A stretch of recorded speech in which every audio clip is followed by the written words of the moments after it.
welcome to our webinar. The webinar itself is all about Unit 4 of the BTEC Teamwork and Personal Development in the Community qualification, and it will take about 15 to 20 minutes of your time. Unit 4 is all about improving health and fitness in uniformed organisations. As a cadet, you will take part in fitness sessions and fitness tests. So this unit will provide the theory as to what is happening inside your body and the impact that your lifestyle and food choices have. The webinar has two key objectives. Primarily, the purpose of the webinar is for me to guide you through Unit 4 and the 7 written tasks and 2 practical activities within the workbook, step by step. And secondly, I will provide contact details for the 3 area managers. They will be able to put you in contact with the regional manager who looks after your cadet unit should you have any queries after this webinar has finished. For this session, you will need a copy of Workbook 2 and the Learning Guide to support Workbook 2. You may have those in either a paper copy or as an electronic copy. Just to give you a quick overview so you know what to expect from this webinar, there are 7 written tasks and 2 practical activities in the workbook, and they will cover the body systems associated with a healthy lifestyle, the effect of basic nutrition, fitness testing, and taking part in a health improvement programme. The webinar will guide you through those tasks step by step, and you can pause the webinar at any time to give you the time you need to complete the task in your workbook. One point to note before we get started is that you will find a green circle prompt on each task slide.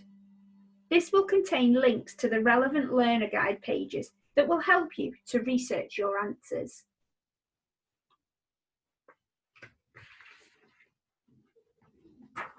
Task 1 is asking you to define key terms associated with a healthy lifestyle. You can find the task on pages 22 and 23 in the workbook and the supporting material in the learning guide on pages 45 to 48. Health may be good or poor, and good health is often linked to happiness and a fulfilling life.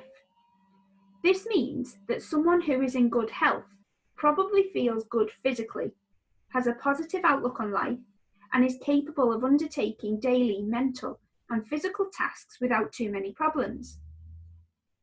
As part of the task, you are asked to define, so clearly explain 5 terms: fitness, health, lifestyle, well-being, and nutrition. What do these terms mean to you? There is some additional guidance in the learning guide, along with an example answer to help you. Press pause now so that you can complete the task in your workbook. Once you've completed the table in the workbook to show what each term means to you, task 1 will be complete. Moving on to task 2. Now that you understand the key terms, we will use that information to focus on the effects of exercise on the body, and specifically on the 3 body systems. You can find the task on pages 23 and 24 of the workbook and the supporting material in the learning guide on pages 48 to 50. This task is split into 2, looking at the short-term effects first, and then secondly, the long-term effects. The first part of the task asks you to consider the short-term effects of exercise on the musculoskeletal system and describe one short-term effect. As the verb is to describe, you need to describe the key features. There's space for you to write your answers in the workbook in box A on page 23. There is some additional guidance in the learning guide along with an example answer to help you. Press pause now to give you time to complete this part of the task. The second part of the task asks you to consider the long-term effects of exercise on 2 further systems. Part B of the task asks you to describe the effect of exercise on the respiratory system. Part C, still looking at the long-term effects of exercise, asks you to describe the effect on the cardiovascular system. As with Part A, there is guidance and example answers in the learning guide for you to have a look over. Press pause now if you need time to complete sections B and C. Once you've read the questions and answered Part A, B and C in full, then Task 2 will be complete.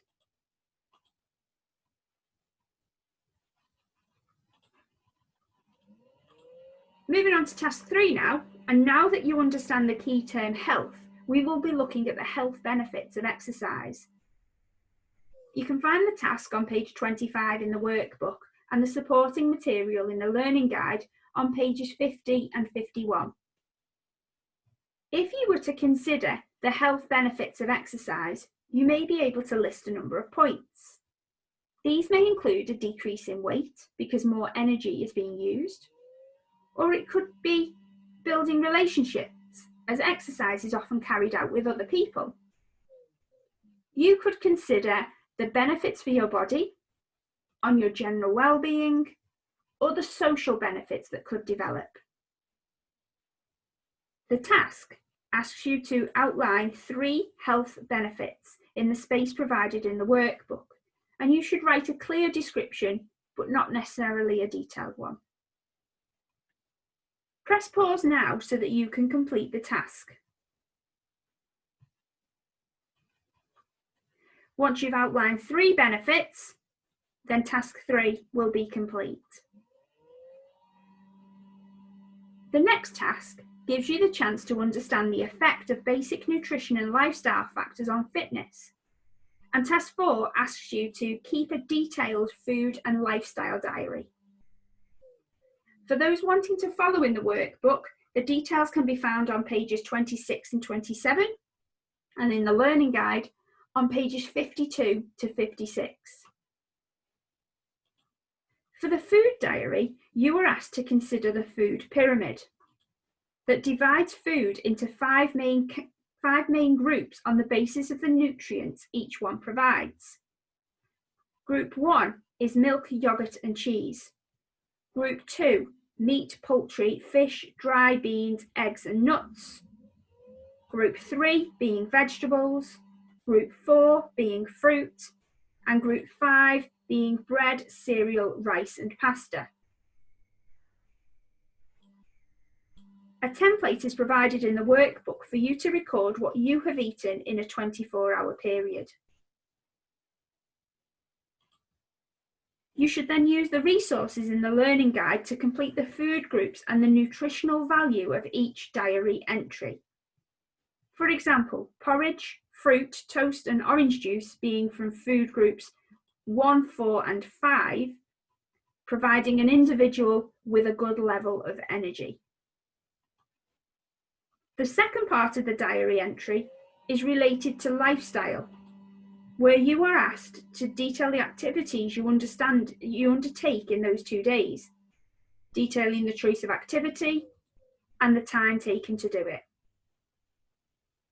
There is some additional guidance in the learning guide, along with example answers to help you. Press pause now so that you can complete the task in your workbook.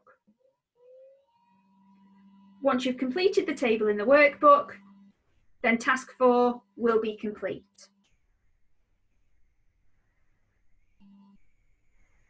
Task 5 follows on from the previous task and looks at the effect of basic nutrition and lifestyle factors on fitness. For those wanting to follow in the learning resources, this is on page 28 in the workbook and pages 56 and 57 of the learning guide. This task is put into context with a case study of Simon. Now in this case, Simon has a passion for fast food and sugary drinks and takes very little exercise. Both will clearly have an impact on his overall levels of fitness. Problems such as diabetes, high cholesterol, and obesity may even occur. The learning guide provides additional detail on those conditions should you need it. The task asks you to explain the effect of basic nutrition and lifestyle factors on fitness. And as the verb is to explain, you should provide examples to show what you mean, as one-word answers or notes won't be sufficient. You can refer to the case study of Simon in your answer, or you can relate it to yourself, using your own diary produced for task 4 as a starting point, or you can speak more generally. As mentioned earlier, the learning guide will provide additional guidance for you, but there is also an example and a top tip to help you. Press pause now so that you can complete the task in your workbook. Once you've completed this, then task 5 will be complete.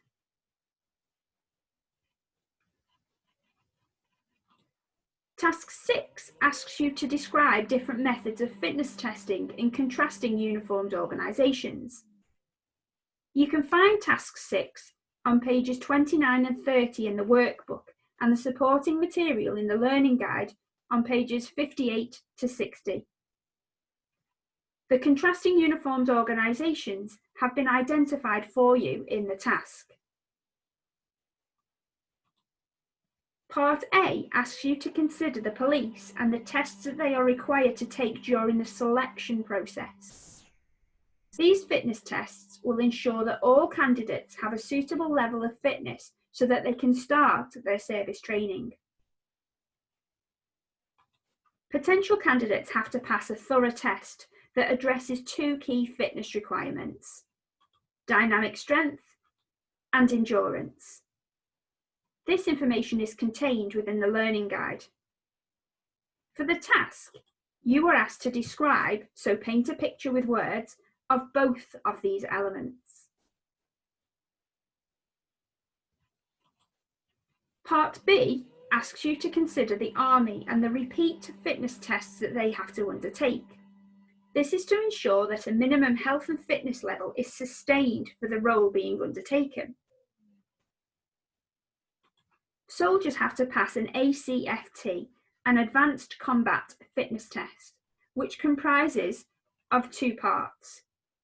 This information is contained within the learning guide. For the task, you are asked to describe, so again, paint a picture with words, part 1 of that test. Once you've completed both parts, so part A relating to a police officer and part B relating to an army soldier, then task 6 will be complete.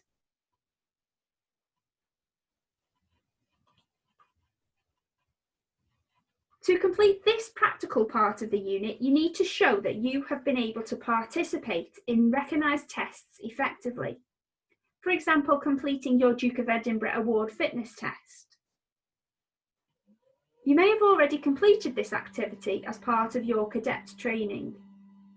It is important that your unit VQO is liaising with your local CVQO regional manager to ensure that the evidence is recorded against your CVQO learner summary. If you haven't completed this, then don't worry, your regional manager can guide you through completing a CVQO fitness test. When the evidence is recorded as required, then activity 1 can be signed off as complete.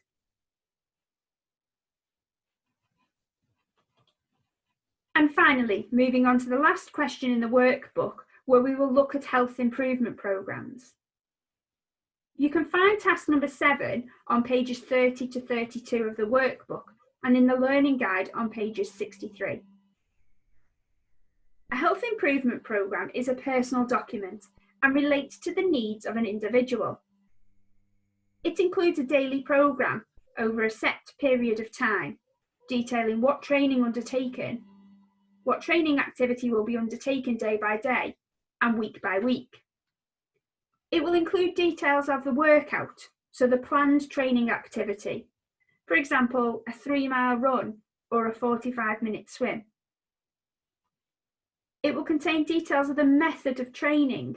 For example, will the workout be interval training? For example, high intensity training with short breaks, or continuous or resistance training. And finally, the fitness component that the activity will address. And there are 7 components of fitness to choose from, including endurance, speed, flexibility, strength, agility, aerobic exercise, which is short and steady and improves cardiovascular fitness, or anaerobic exercise, which is performed in short, fast bursts to improve the ability of the muscles to work without enough oxygen when lactic acid is produced. A typical program for a week may look like this. The task asks you to plan what an individual may do on the 6th week of a training improvement program. You are given a tick box with a number of different options, and you should select the most appropriate one. Press pause now so that you can complete the task in your workbook. And when you have done that, task 7 will be complete.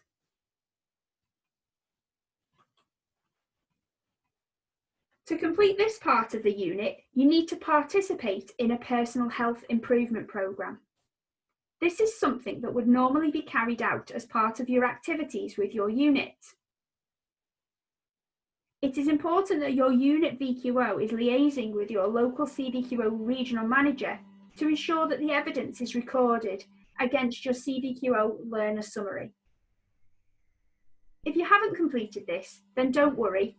Your regional manager can guide you through completing a CVQO fitness progress test.